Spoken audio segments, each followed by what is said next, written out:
Hello everyone,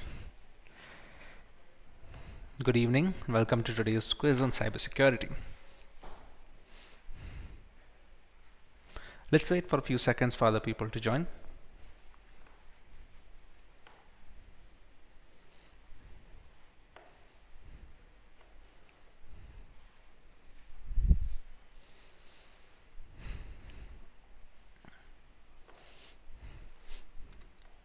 Hi everyone, good evening.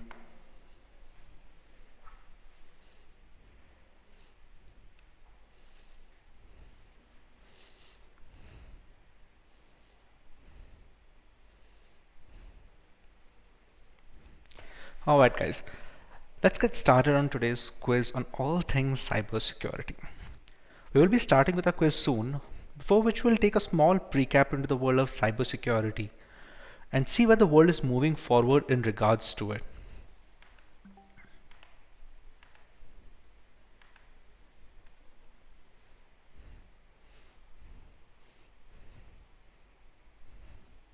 Hello everyone. Thanks for joining. So we're going to take a small recap into cybersecurity and where we are moving forward in 2022 with it. Remember to stick forward till the end of the quiz because you have a chance to win Amazon vouchers if you're one of the top 3 winners in this quiz. Okay, so let's learn a little bit more about the state of cybersecurity in 2022.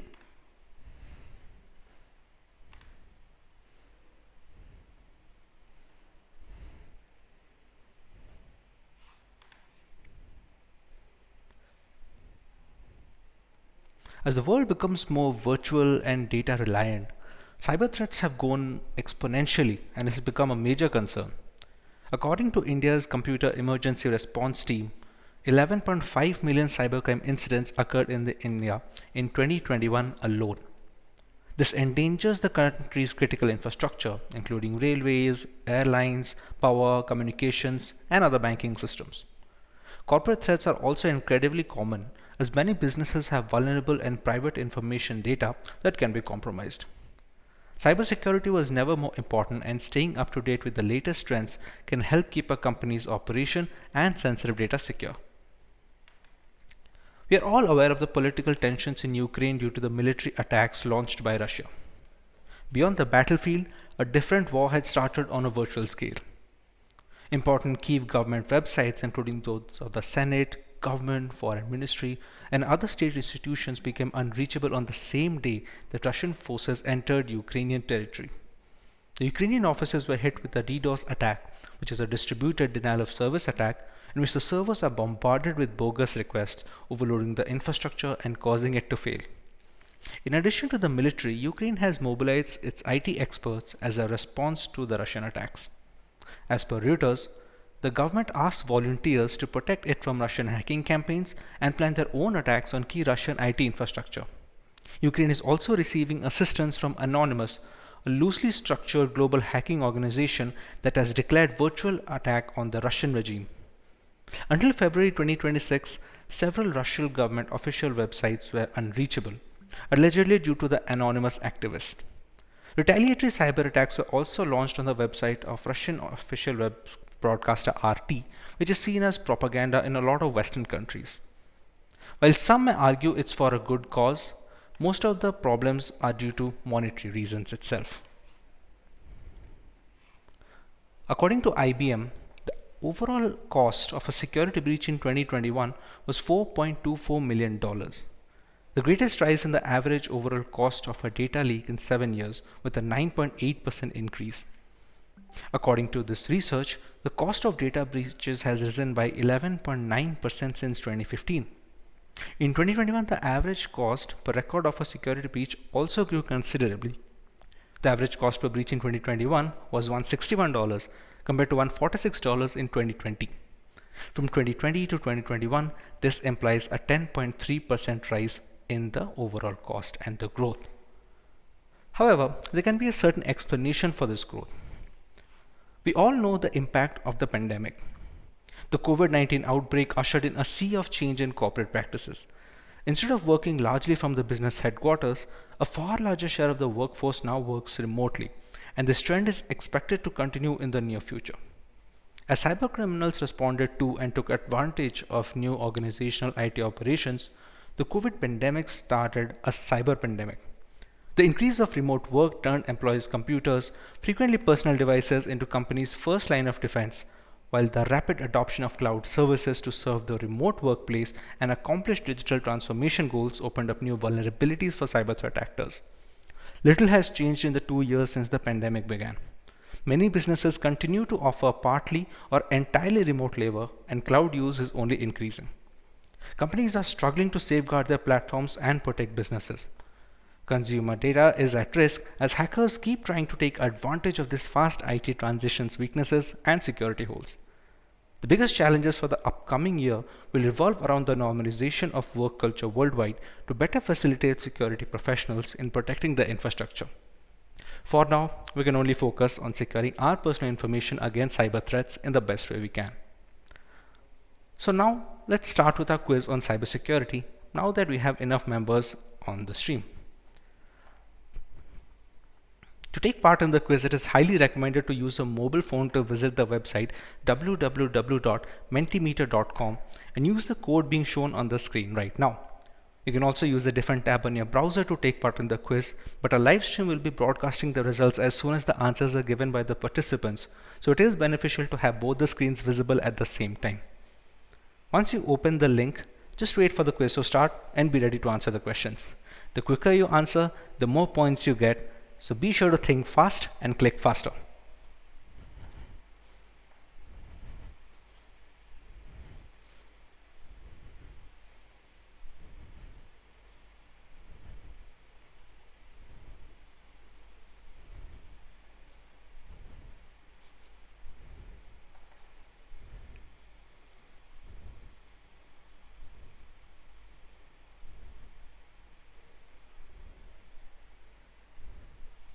So far we can see we have 26 participants that have already joined the link.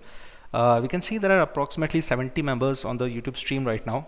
So please join the quiz using the link that you can find in the description, and the code is mentioned on the stream itself. Enter that code and you can join the quiz.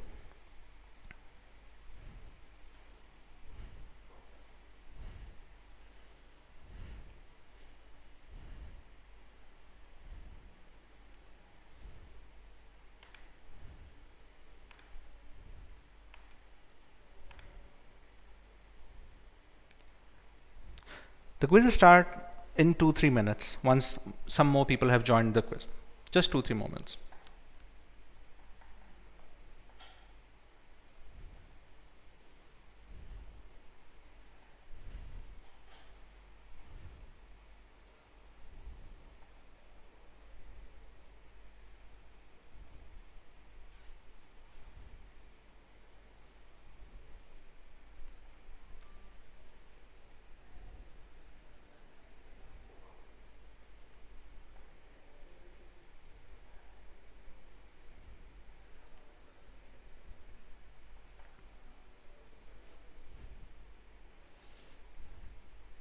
Good evening, Chandan.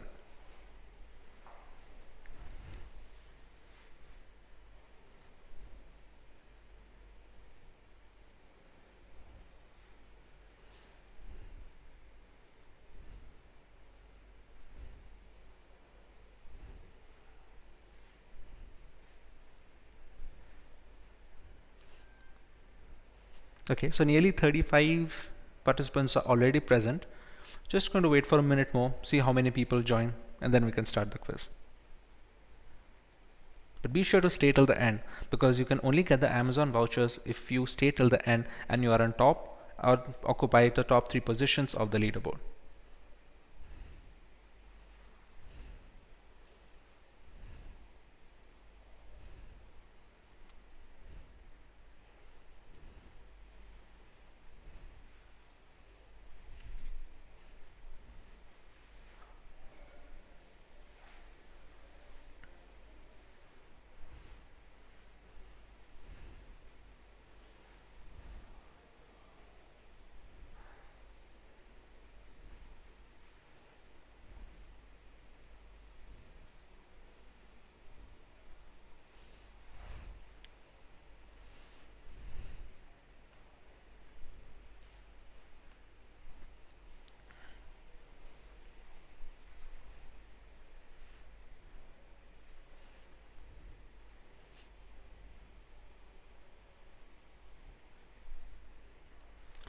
Alright guys, we have enough participants for now. Thank you so much for joining our quiz, and let's get started with our first question.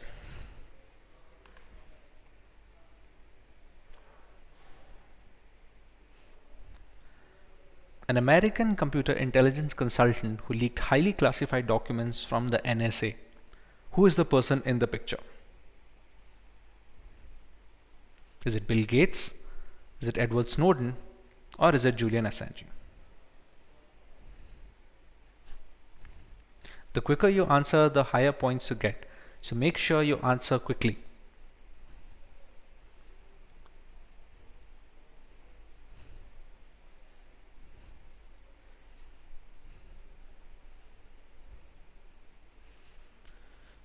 Okay, we see 26 people have given the correct answer, while 11 people have given the answer as Julian Assange. Okay, let me explain this further. In about 2023, the journalistic outlet Guardian broke the news that the NSA was collecting phone records of millions of Americans from the telecom service provider Verizon. It was further revealed that the intelligence agency was tapping servers of Facebook, Google, and Microsoft to track Americans' online activities. The documents leaked by Snowden showed the NSA and its first counterpart in the UK, the government communication headquarters, had found ways to bypass the encryption offered to consumers by various companies on the internet. The information from internet and phone use was allegedly stored up for up to 30 days to be ciphered and analyzed. Although GHCQ did not break the law, the Guardian suggested that the existing legislation was being very broadly applied to allow such a large volume of data to be collected. So let's see how many people are on top of the leaderboard for now.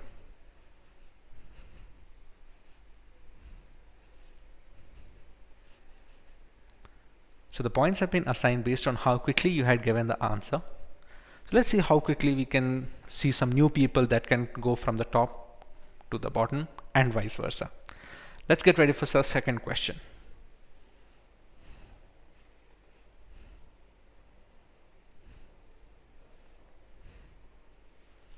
What is a brute force attack? It's a very common cyber threat that a lot of organizations and consumers face. But what exactly is a brute force attack? It used to be very common in the early 2000s for gaming consoles to be attracted with this particular threat.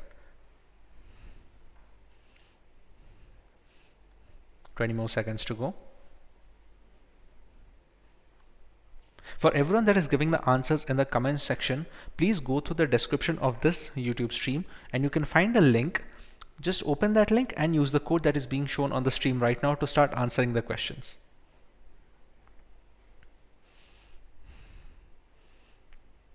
Okay, we see majority of the people were able to answer that correctly, which is repeatedly trying password combinations.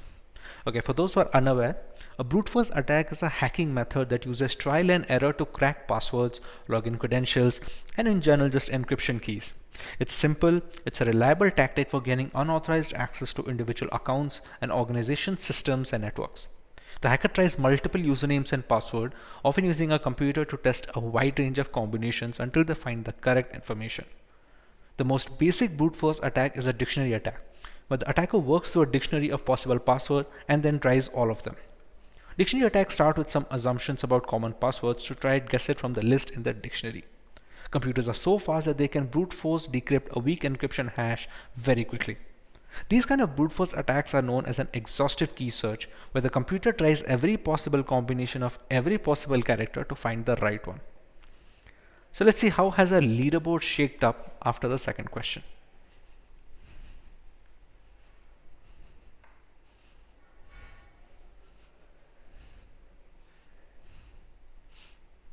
Okay, we can see Rohit Kumar has taken the pole position with Karthik going down to second spot. Let's see how the third question fares for our top three winners. Which of the following is the strongest password?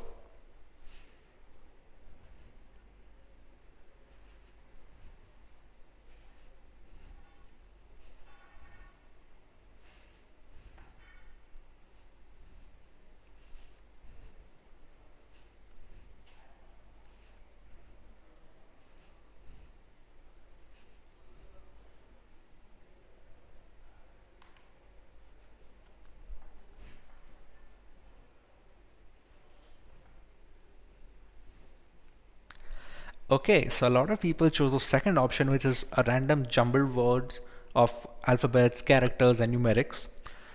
The actual answer is the third one. So the explanation behind this, when it comes down to it, passwords actually don't quite work. Originally, when a password was like something simple like your favorite flower or your childhood pet's name, people could use and remember them. But even before computers, hackers started intuiting these personal passcodes. So the passwords had to become impersonal. But any plain dictionary and word can be eventually reduced by a dictionary cracking program that tries all known words and names, as we learned about the brute force attack. So we mix in numbers and letters like majority of the people chose in the second option. Now this should add an element of unpredictability, but people are predictable. We use 4 for A and H for, we use 7 for T, etc. We use @ for and so on. So the passwords got longer and more randomized. But what's the problem now? No one can remember their own passwords. By trying to outsmart these hacking algorithms, we have made these one simple passcodes no longer human readable or memorable for that matter. So why are we transitioning to pass phrases? Pass phrases are a combination of words that are hit one after the other. What's the difference that makes them more secure? The answer is a double hitter. First, pass phrases are long. Remember, the more characters, the better. Secondly, we can remember phrases, even phrases with unusual letters, better than we can remember one or two garbled words. If you have a combination of words that you use in your everyday life or something that you use during work, you are much more dependent on those to remember it rather than any random gargled mess of alphabets and numericals. This is the reason why using passphrases is now considered much more safer and secure. When it comes to the leaderboard, we see only 3 people were able to give the answer correctly in the top section, with Gayatri moving to the 4th position from quite a positions below. Let's see what happens in the next few questions.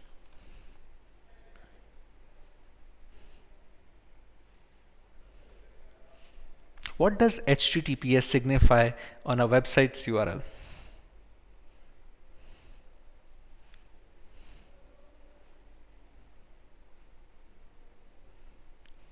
Does it mean only the sent data is encrypted? Does it mean only the received data is encrypted? The data being sent and received is encrypted as in both of them, or the data isn't encrypted but is merely hidden from the hackers?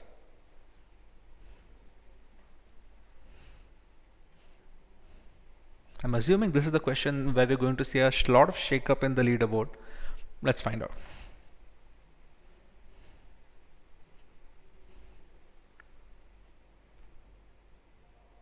For people whom the website is not loading, please try to open in the incognito window or try on a different device. Maybe that will help with the website load.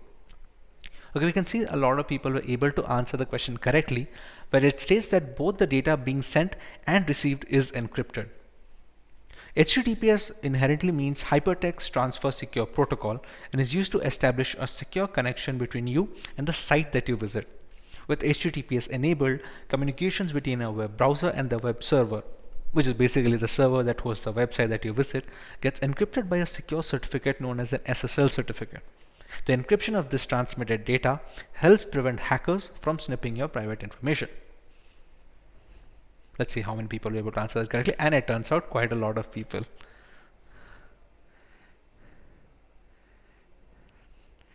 And once again, we have a shuffle at the top of our leaderboard, with Kalyan taking the first position.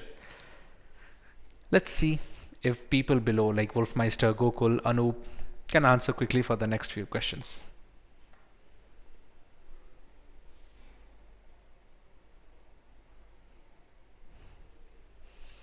Which of the following will not risk a malware attack on your system? Is it illegal downloads from torrents? Is it using free operating systems like Linux instead of Windows? Is it not checking for email attachment authenticity, or not updating applications and devices?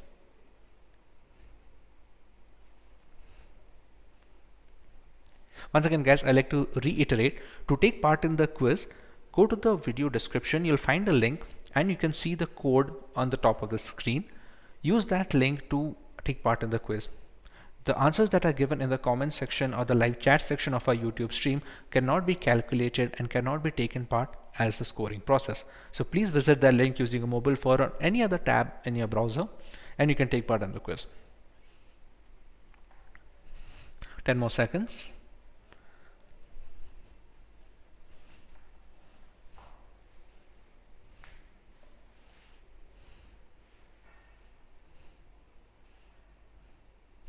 Okay, as expected, a lot of people had a good idea about this, that using free operating systems like Linux instead of Windows is not problematic. So Linux, Unix, and other Unix-like computer operating systems are generally regarded as very well protected against, but not immune to computer viruses. However, there is no inherent risk on using Linux-based systems, which often boast better privacy than their proprietary counterparts in Windows and Mac OS. Running untested software on any platform will open up a can of worms. But by itself, Linux-based distributions are not risky at all.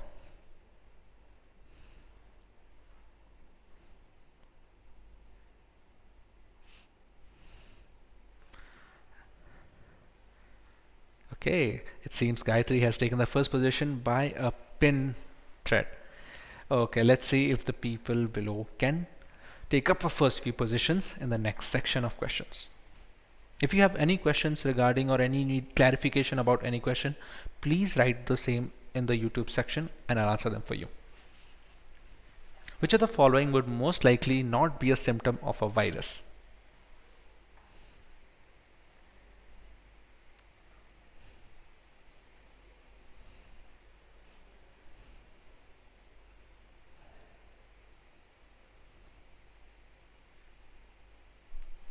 As many people answered correctly, the CD-ROM stopping from functioning does not mean that there is a virus attack imminent. As a computer virus is only code, it cannot physically damage computer hardware. However, it can create scenarios where hardware or equipment controlled by computers is damaged. For example, a virus may instruct a computer to turn off the cooling fans, causing a computer to overheat, and then the damages hardware. The vast majority of computer viruses are designed to only target computer data, which is soft copy. Furthermore, modern hardware is much more difficult to damage, and the repairing for hardware is beyond the scope of viruses. If you have problems with a computer hardware device such as printer, video card, sound card, CD-ROM, it's most likely that it is not due to a virus and there is some other issue at hand here.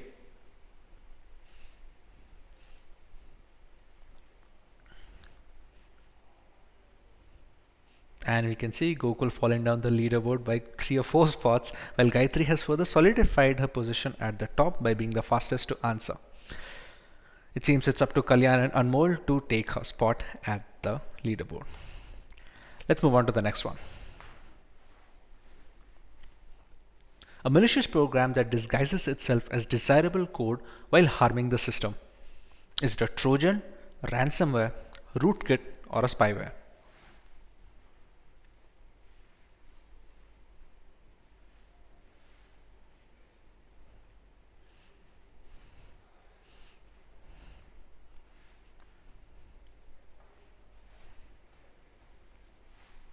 Ten more seconds to answer.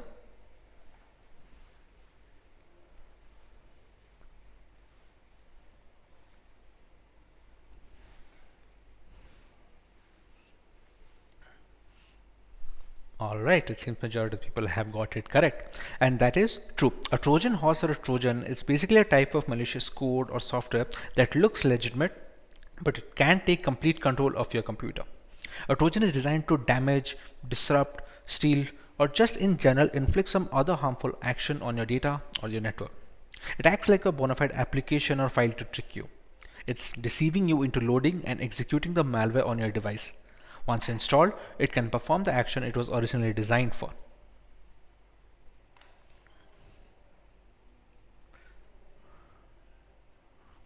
Let's see the leaderboard after this one. Okay, it seems Karthik is going to fall a few spots.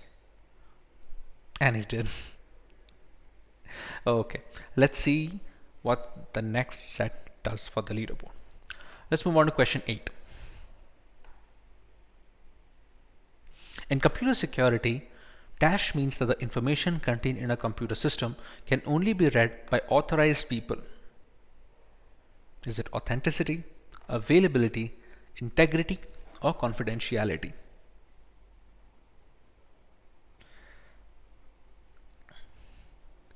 Don't worry, Blessing Kolade, the next set of questions are not as difficult. You're going to get a few of them right, don't worry.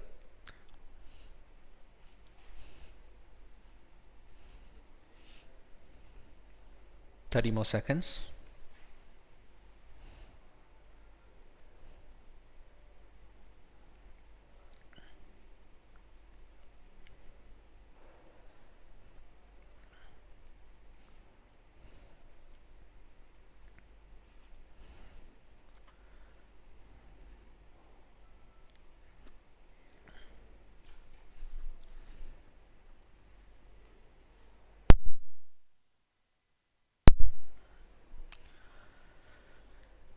Alright, it seems majority of people went for authenticity, where it should be confidentiality.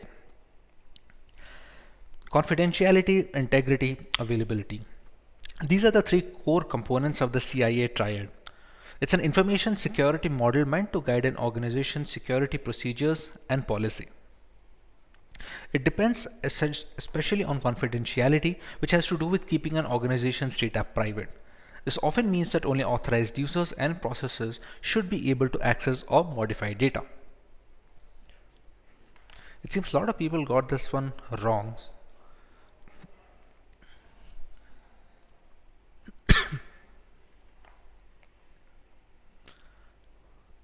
Okay, now we see Anmol rising to the top very quickly by jumping 3 people. Guess one wrong question has really shaken up the leaderboard. Alright, it's getting interesting now. Let's move on to the ninth one.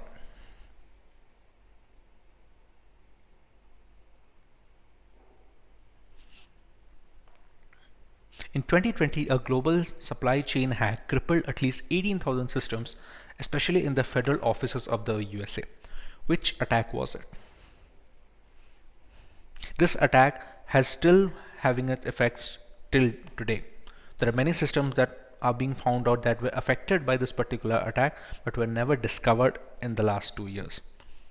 So you can still find these things in the news. Raghvendra, you can check the link on the description and join that, so you can answer the quiz and the platform itself.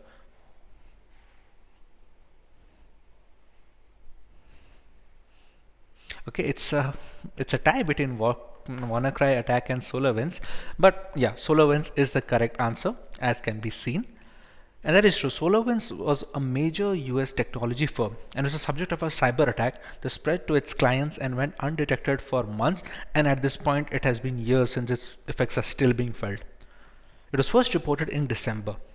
Foreign hackers, who some top US officials believe are from Russia, were able to use the hack to spy on private companies like the elite cybersecurity firm FireEye and the upper echelons of the US government, including the Department of Homeland Security and the Treasury Department as well. Since we had a tie, I'm expecting around 50% of change, and that is exactly what has happened. Okay, we have a new leader on top with the name of Michael. Okay, Anmol, Soy, and Gayatri have fallen down the list. Okay, let's see what we're going to face in the second half. Let's move on to question number 10.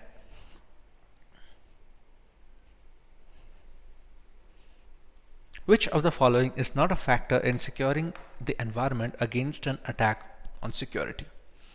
Is it the expertise of the attacker? Is it the business strategy of the organization? Is it the level of access allotted to these employees? Or is it the network architecture at the company? Which of these is not a factor when determining the security outlook of an organization?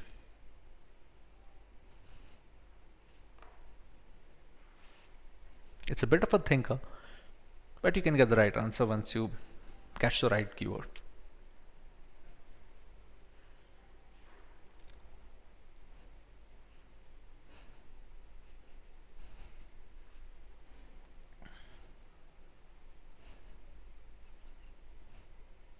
Okay, so the correct answer is B, which is the business strategy of the organization, because that is the part that is not important when determining the security of an organization. The expertise of the attacker that is attacking the organization is far more important, similar to the level of access allotted to employees and the network architecture at the company. Business strategies are focused more on the company's outlook and the business market. It has nothing to do with security. However, the vice versa is true, that the cybersecurity aspect comes into play when discussing the business strategy.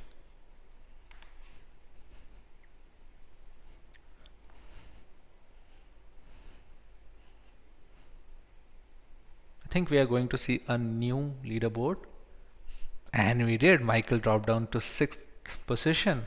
Okay, so we have Anmol back on top, and we have Nipuni and Liar as the new people on the leaderboard. Okay, let's see how this changes in the next question. Remember guys, the faster you answer, the more points you get. So click fast.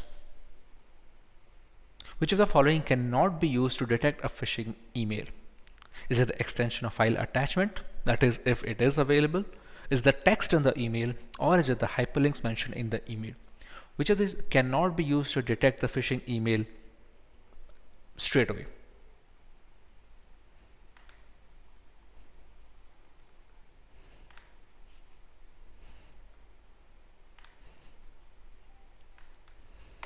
More seconds to go.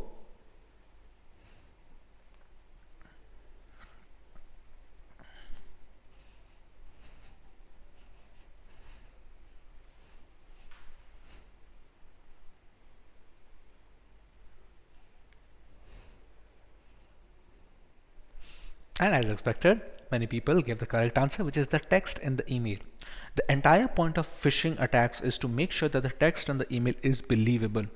Just because you get an email that says that your Netflix account is compromised and you need to change the password right now by following this link does not mean that it is true. That's why the text can be deceiving. What cannot be deceiving, however, is extension of file attachments. For example, if someone is trying to send a malware file to you, you're going to find a .exe or something unordinary in the file attachment. So it can be used to detect if the email is legitimate or a phishing one. Similarly, the hyperlinks attached on the email, which is the third option, they can also help finding out if the email is a phishing attack or it is a normal one. In many of the occasions when they ask you to reset your password, it will show you a link that visit this link and move forward with the process. When you hover the link with your mouse, you can see a link preview at the bottom left corner of the browser. If you check that and see if it is not netflix.com, for example, you can know it is redirecting you to a compromised website, so you can be sure that you do not want to give any private information on those hyperlinks.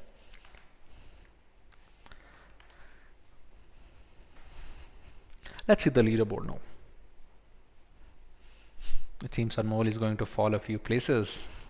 Since up the top, Gayatri and Soy Voyager were the only one who were answering correctly, and Michael is back on the third spot. Let's see how quickly Shamli, Kalyan and Rohit can go up, considering Liar was the fastest one to answer this question. Let's move on to question number 12.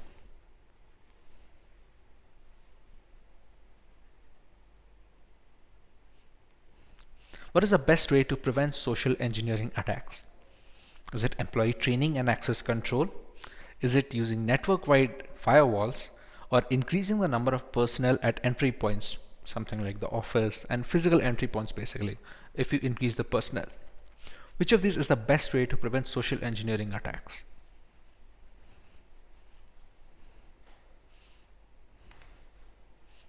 Social engineering attacks have become increasingly common in the past 3 to 4 years. So the sooner you catch up with cyber threats like this, it's better. 5 more seconds to answer. I'm assuming a lot of people are going to answer this correctly, and that is true. The correct answer is employee training and access control. Okay, for those unaware, social engineering is the term used for a broad range of malicious activities. It can be accomplished through human interactions. It uses psychological manipulation to trick users into making security mistakes or giving away sensitive information. These attacks happen in one or more steps. A perpetrator first investigates the intended victim to gather necessary background information such as potential points of entry and weak security protocols which are needed to proceed with the attack. Then, the attacker moves to gain the victim's trust and provides stimuli for subsequent actions that break security practices. What makes social engineering especially dangerous is that it relies on human error rather than vulnerabilities in software and operating systems. Mistakes made by legitimate users are much less predictable, making them harder to identify and thwart than a malware-based intrusion. Social engineering training, which is often a part of security awareness programs, gives employees the tools they need to recognize these type of attacks, which helps groom more discerning and responsible employees who are better equipped to protect both themselves and their organization. So let's see who was able to answer this question quickly.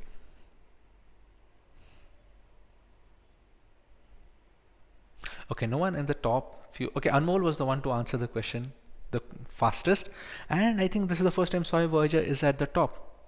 Okay, let's see how quickly they can fall down because other people are really catching up. Let's move on to question number 13.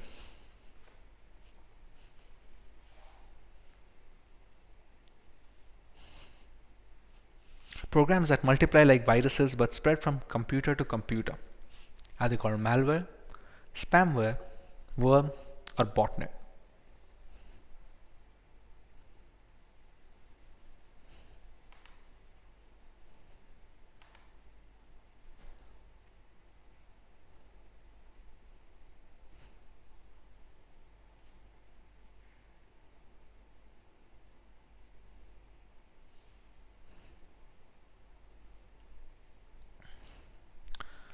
Okay, let's see the results this time. And as expected, a lot of people went for malware. The correct answer is, however, a worm. Worm is a type of malware. Malware is just a broader category which has viruses, worms, ransomwares, and all of those included in it. A computer worm is a type of malware that spreads copies of itself from computer to computer. It can replicate itself without any human interaction, and it does not need to attach itself to a software program in order to cause damage. They can be transmitted via software vulnerabilities, for example, or they could arrive as attachments in spam emails or instant messages. Once opened, these files could provide a link to a malicious website or automatically download the computer worm. Once it's installed, the worm silently goes to work and infects the machines without the user's knowledge. So yes, it is a type of malware, but not exactly malware. Malware can be a variety of cyber attack. Okay, the top two contestants were not able to answer this one correctly, which means they will lose, as Anmol and Abhay have taken the first two positions, with AK being the fastest one to answer this question correctly, and hence he has moved to third spot. Remember guys, once again, answer quickly, get the most points, get your Amazon vouchers at the end of the quiz. Let's move on to question 14. Which attack will keep a track of all keyboards on an infected or compromised system? Is it a keyjacker, a keylogger, or a keyboard monitor?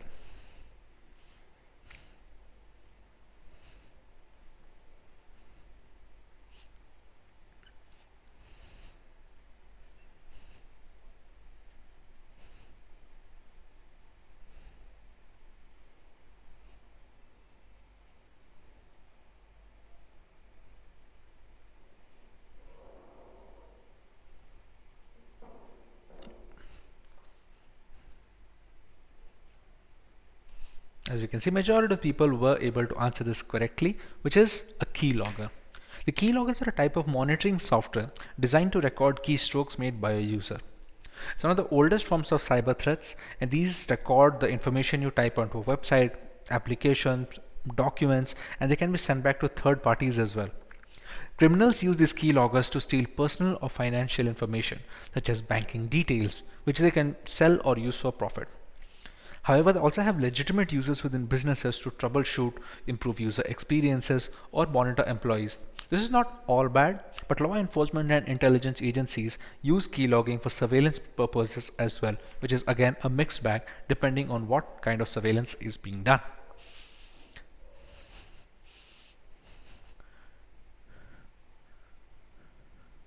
Due to the last question, we see Anmol has further solidified his position at the top spot. Let's see what happens in the next few questions. Let's start with the 15th question. What is the primary difference between a DOS attack or a DDoS attack? Is it the number of attacking systems? Is it the type of malware installed in each of these attacks? Is it the amount of access retrieved due to these attacks? Or is it the manner of data transmission?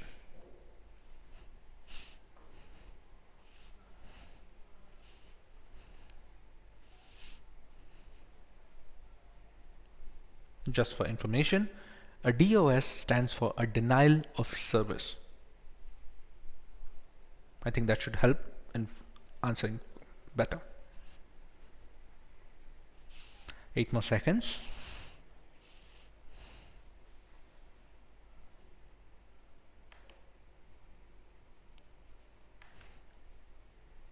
And we have second most people giving the correct answer, that is the number of attacking systems. See, a denial of service, which is a standard DOS attack, it floods a server with traffic, making a website or a resource unavailable. A distributed denial of service, which is a DDoS attack, is a DOS attack that uses multiple computers or machines to flood a targeted source. That's why it's called distributed denial of service, because it comes from multiple different sources. Both type of attacks overload a server or web application with the goal of interrupting services. The purpose is the same, the manner is the same, it's just the number of attacking systems that make it a DOS attack or a DDoS attack. Let's check the leaderboard once.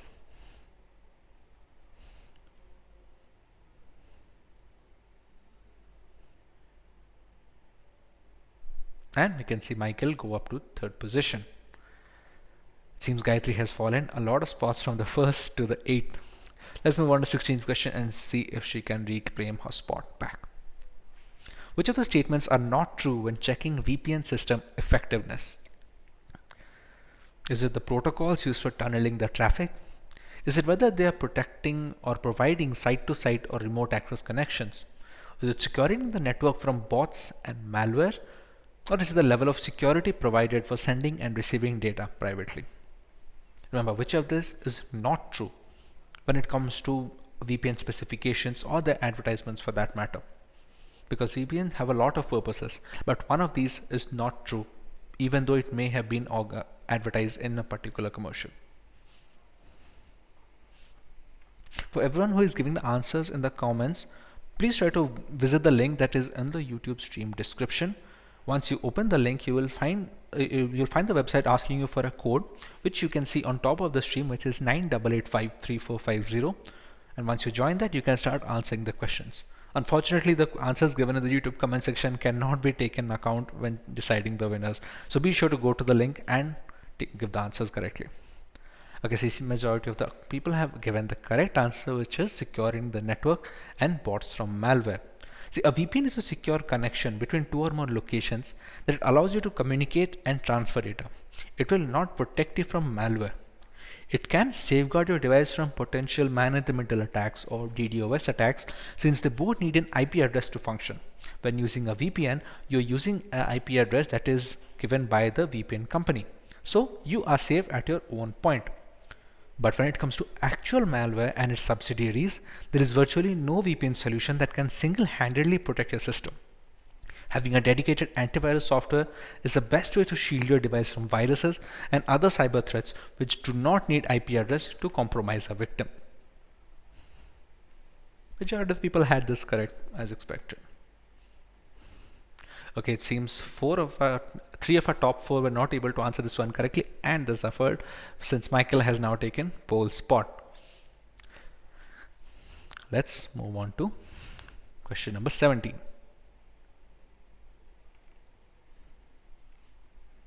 Which platforms are used for safety and protection of information on the cloud?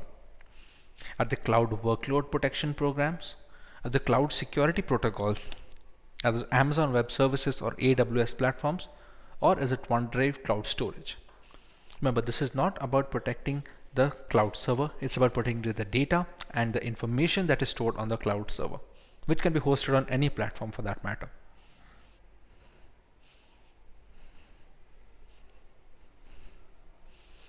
More seconds.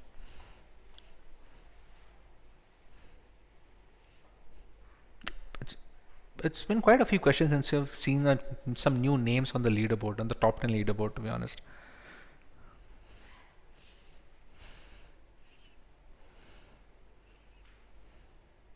It seems majority of people were wrong, since the correct answer is cloud workload protection platforms.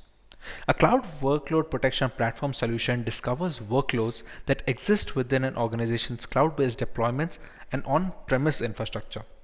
Once these workloads have been discovered, the solution will perform a vulnerability assessment to identify any potentially exploitable security issues with the vulnerability defined. Based on the results of the scan, the platform solution should provide the option to implement security controls to fix the identified issues. This can include solutions such as implementing allow lists, integrity protections, and something others like other solutions. It seems only 2 people of our top 10 were able to give the right answer. And they were rewarded handsomely, moving up the leaderboard. Let's move on to our next one. Question 18. Stealing pen drives and DVDs after tailgating is due to a lack of which security?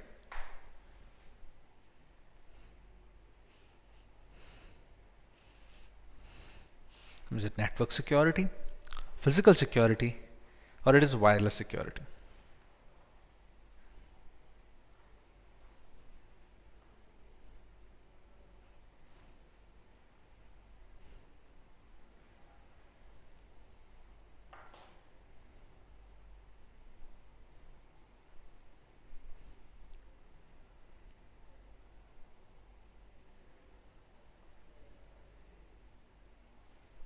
Pretty self-explanatory. Physical security.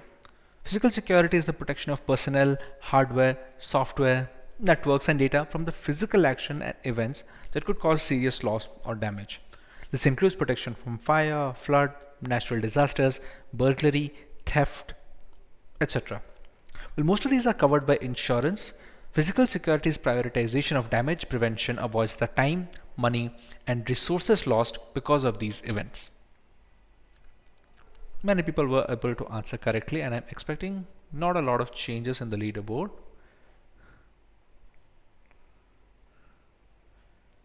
Okay, so our Voyager just went down 5-6 places.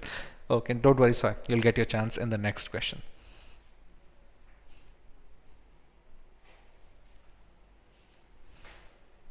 Which exploits are known by cyber criminals but not by the application or the service developers? Are they elite attacks, zero-day exploits, or the manner of secret exploitation? Remember guys, I like to remind you guys, once the quiz ends, make sure to take a screenshot or a picture where it says your position on the leaderboard on the device. It can be a screenshot of your mobile phone or a picture of your laptop, which basically shows that you are the correct person who has taken the right pointer and is one of the top 3 winners.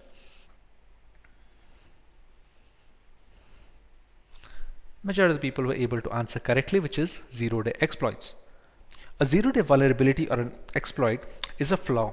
It is an unknown exploit in the wild that exposes a vulnerability in the software or hardware, and it can create complicated problems well before anyone realizes something is wrong. It happens once that before a developer has an opportunity to create a patch to fix the vulnerability, hence the term zero-day. So typical vectors include web browsers, which are common targets due to their ubiquity, and email attachments that exploit vulnerabilities in the applications.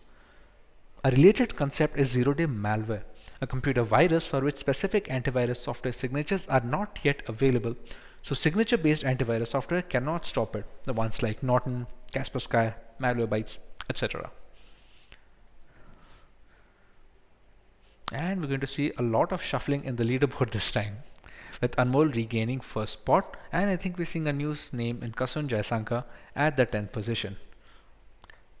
Let's see how far he can rise from the last 6 questions. Moving on to question 20. Which 2 aspects of data do we need to control in order to maintain data integrity? Is it the access control and of the file permission? Is it the network control and file permission? Is it access control and file deletion? Or is it the network control and system control? Please go through the question again and read the options thoroughly to get the right answer this time.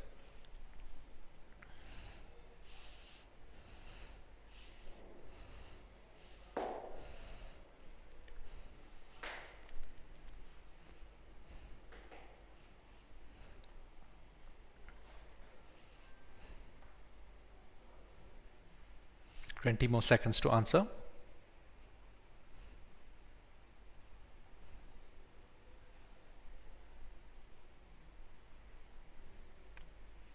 I'm getting a lot of different answers on the YouTube stream. Please give your answers on the link directly.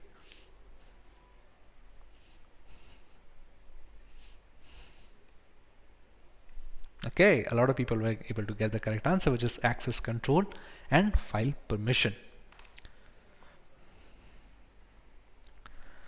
So the thing is, the data integrity is the maintenance and assurance of data accuracy and consistency over its entire life cycle. By making sure we monitor the departments that are able to access particular files and delegating appropriate permissions, we can assure data integrity is maintained. It can be compromised through human error, or worse yet, through malicious acts. Data that's accidentally altered during the transfer from one device to another, for example, can be compromised or even destroyed by hackers. Let's see, Nipuni was the fastest one to answer this question, because of which she got a lot of points and has taken pole position as the third contestant. Let's move on to question number 21.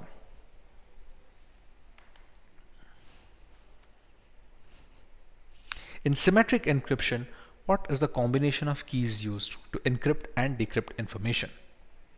Is it a public key that is used to encrypt and decrypt? Is it a private key that is used for encryption and decryption? Is it that the public key is used for encryption and the private for decryption? Or is it the reverse one? Remember, this is the symmetric encryption. Kevin, note that live streaming doesn't happen daily, but we will keep you updated with a lot of different topics. For example, today is cybersecurity, that we will be covering many different topics, and you can join all of those. Just subscribe to our channel and you will get the updates as soon as we release them. 20 more seconds.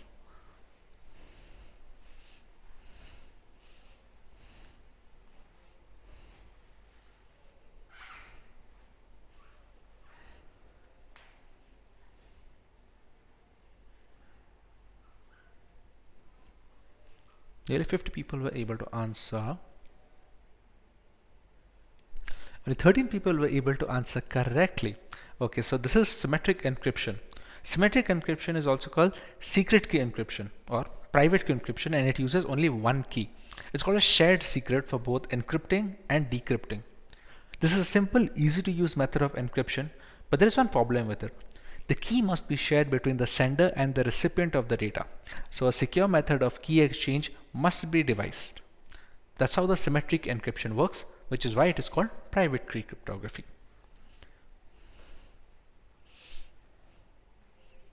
Only 50% of the people in the top 10 were able to answer this correctly. AK was once again the fastest to answer and has taken the third position. Okay, let's see how we're going to fare in the next few questions. These are the final 4 questions, guys, so make sure you answer quickly to maximize your chances of winning the vouchers. What are the 2 types of firewalls? Are they hardware firewalls and software firewalls? Are they home-based and internet-based? Are they free firewalls or premium options? Or are they digital and electronic firewalls? What are the 2 varieties of firewalls that can be seen in organizations and even at consumer homes throughout the world?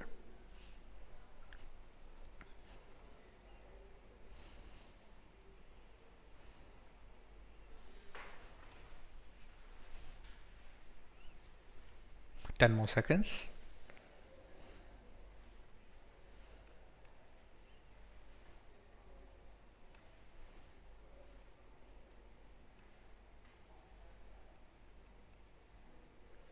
Alright, a lot of people were given this answer correctly, as expected, hardware and software. So basically, a software firewall is a special type of computer software that runs on a computer server. Its main purpose is to protect a computer from outside attempts to control or gain access, and depending on your choice of software firewall. Hardware firewall is a physical piece of equipment planned to perform firewall duties. The functionality is the same, it's just the manner of operation. A hardware firewall can be a computer or a dedicated piece of equipment which serves as a firewall. Hardware firewalls are incorporated into the router that is situated between the computer and the internet gateway. So there we have the two types of firewalls, which are hardware and software. Okay.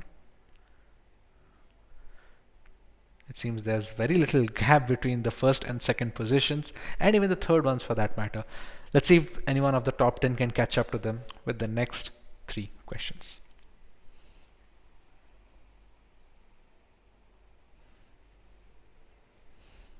How many public IP addresses are assigned on a single router for multiple devices? Do all the devices on the network have the same public IP address? Each device has its own public IP address? Or all mobile phones share one IP address and the laptops share a different IP address, or even game consoles and TVs share their own IP addresses? How many public IP addresses are distributed on a single router?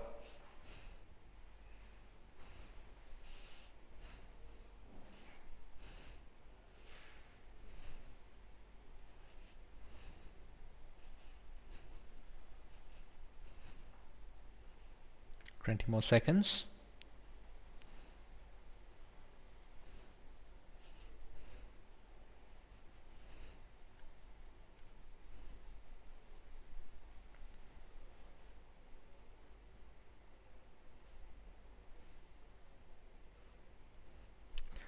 Time's up. And it seems 19 people were able to give the answer correctly, which is all devices on the network have the same public IP address. Now, this does not mean that all devices on the single router network have the same IP address. They have the same public IP address.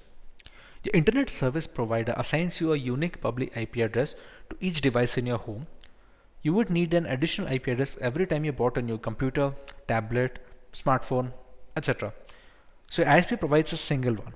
Your router is connected directly to the internet and it's assigned your public IP address.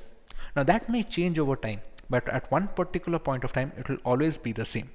Your router is then responsible for sharing your public IP with other computers and devices. It assigns local IP addresses to your connected devices. This allows them to communicate amongst each other behind the router in your home, which you can find used in smart homes and smart speakers, among other things. However, these local IP addresses aren't reachable from the internet. They are only accessed from within their own router network. So all the devices only have one public IP address. This was a thinker, I know. And I think we're going to see a change in our leaderboard. And we did. Michael has taken his position again at the top spot. We can see Liar is back in the top 10 because he was the fastest one to answer. Let's see if we can move further up in the last 2 questions. Last 2 questions, guys. Make sure you answer quickly. Good evening, Abhilasha. What does the term TCP/IP stand for? TCP/IP is the backbone of internet that we are able to use every day.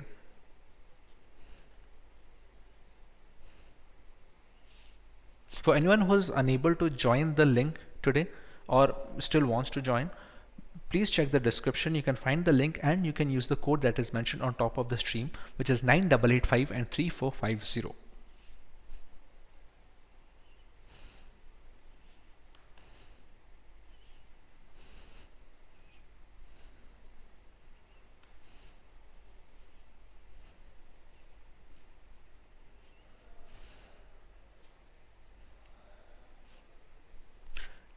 As expected, a lot of people were able to answer correctly. The answer is Transmission Control Internet Protocol. See, TCP/IP stands for Transmission Control Protocol Internet Protocol, and it's the suite of communication protocols which are used to interconnect network devices. It's on the internet. It's also used as an IP suite, a set of rules and procedures, and is common to refer to as TCP/IP. They are the main 2 protocols, and they are included in the suite.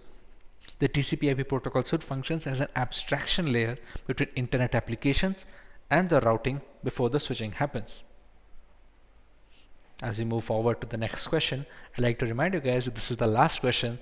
So if you want to be part of the top 3 winners and receive Amazon vouchers, this is your best chance, and be sure to answer quickly. Let's move on to our final question.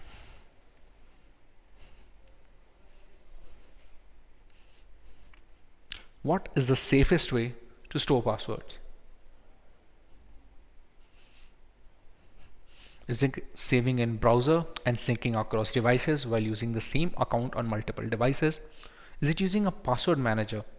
Is it creating a document with passwords and uploading it on cloud storage? Or creating a document with the passwords written in it and storing it on local hardware so that it does not get compromised if there is a breach on cloud storage? Which is the safest way to store these passwords? Once again, guys, this is the last question. So anyone who is in the top 3 performers, please make sure to grab a screenshot or take a picture with your username and where it shows that you are at 1, 2, or 3 on the leaderboard so that we can verify or our end. 15 more seconds for the final question.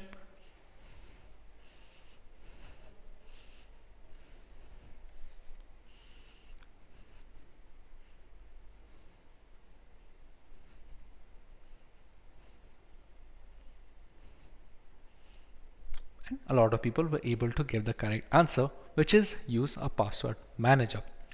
For those people who are unaware about what a password manager is, think of the password manager as like a book of your passwords, which is locked by a master key, so that only you know what the key is and only you can unlock the book of passwords. They help you generate and save strong, unique passwords when you sign up to a new website. That means whenever you go to a website or app, you can pull up your password manager, copy your password, paste it into the login box, and you're in. Often these password managers come with browser extensions that automatically do this job for you. And because many of the password managers have encrypted sync across devices, you can take your passwords anywhere with you, even on your phone. You might think a master key to store your password is a single point of failure. What if someone gets my master password? That's a reasonable and a rational fear. But assuming that you've created a strong and secure master password, there is no cause of concern.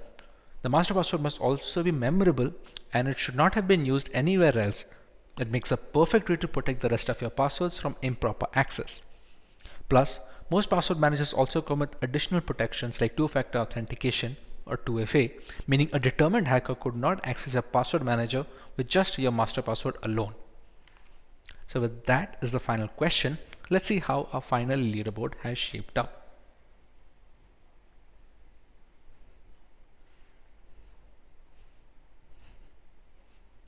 As you can see, Michael is the top most performing contestant in today's quiz, and Nipuni and Anmol are the second and third position in our quiz. I'd like to request the top 3 contestants to take a screenshot and a picture that shows that your username and that you have been first, second, and third in the leaderboard, and contact us at youtube@simplilearn.net so that you can receive your Amazon vouchers. Apart from those 3, I'd like to thank everyone who joined us for the quiz today. I hope you had a lot of fun. We'll have many more quizzes similar to this, and don't worry, we will keep you updated. Follow us on our YouTube channel and our social handles to stay updated and be alerted before these quizzes are held. Thank you so much for joining today.